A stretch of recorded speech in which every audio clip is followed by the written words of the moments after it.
Dans le numéro inédit de Cauchemar en cuisine diffusé ce jeudi 9 novembre sur M6, Philippe Etchebest se rend dans l'Aveyron à la rencontre d'une mère et de son fils dont le restaurant est déserté par les clients. Pour le célèbre chef, une partie de l'explication se trouve dans les cuisines de l'établissement. Nouveau numéro de Cauchemar en cuisine et nouveau défi pour Philippe Etchebest. Ce jeudi 9 novembre à partir de 21h10, le célèbre chef étoilé qui vient en aide au restaurant en difficulté se rend à Bertholène, une petite commune située près de Rodez dans l'Aveyron. Sur place, il va faire la connaissance de Marie, la chef de cuisine qui a fait appel à lui ainsi que de son fils Emmanuel, qui gère seul le restaurant depuis 6 ans déjà. L'établissement qui fonctionnait bien au début est aujourd'hui déserté par les clients. Et Philippe Etchebest, qui incarnera un nouveau programme intitulé Un chef au bout du monde en deuxième partie de soirée, va aller de surprise en surprise dès son arrivée sur les lieux avec une souris morte devant l'entrée, des toilettes à la turque ou encore des murs délabrés. Un panneau insolite dans le restaurant de Cauchemar en cuisine, le chef est votre guide. Prosternez-vous dans un extrait mis en ligne par M6 sur les réseaux sociaux, le présentateur de Cauchemar en cuisine va aller confronter la chef Marie dans son antre, autrement dit dans sa cuisine. Le panneau situé à côté de la porte donne le ton puisqu'on peut y lire « Big Boss, zone de non-droit ». Ici tout est sous contrôle. Le chef ordonne, vous exécutez. Il est votre guide.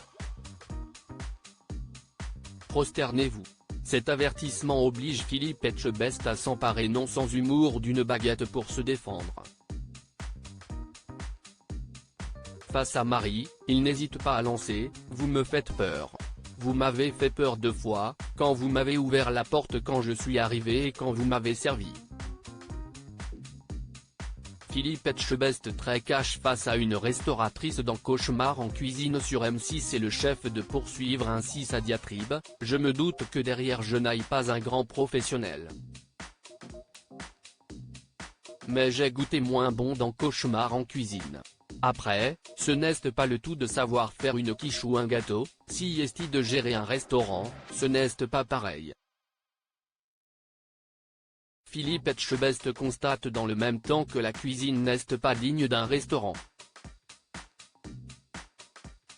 Avant de s'arrêter devant la friteuse, qu'il ouvre et qu'il trouve sale. Est-ce qu'elle est propre? Est-ce qu'elle est nettoyée régulièrement? Demande le chef étoilé. La restauratrice lui tient tête et répond à plusieurs reprises par l'affirmative, jusqu'à ce qu'il modifie sa question, est-ce qu'elle est nettoyée quotidiennement? À cela, Marie se résout à dire non. Ici, si est-il les portes de l'enfer, réagit la restauratrice de Cauchemar en cuisine munie d'une lampe torche. Philippe Etchebest emmène ensuite la Véronnaise dans l'arrière-salle du restaurant pour faire le constat d'un bazar sans nom. Ici se trouvent en effet des piles d'assiettes sales, des cartons, des canettes rouillées, des toiles d'araignée et même un WC à l'abandon. Ici, si est-il les portes de l'enfer, déplore elle-même Marie. Pourquoi ça ne marche pas, pourquoi il n'y a personne? Tout est là, tout est dit dans cette espèce de bordel insalubre qui est à l'image de ce que vous faites, la sermonne encore Philippe Etchebest.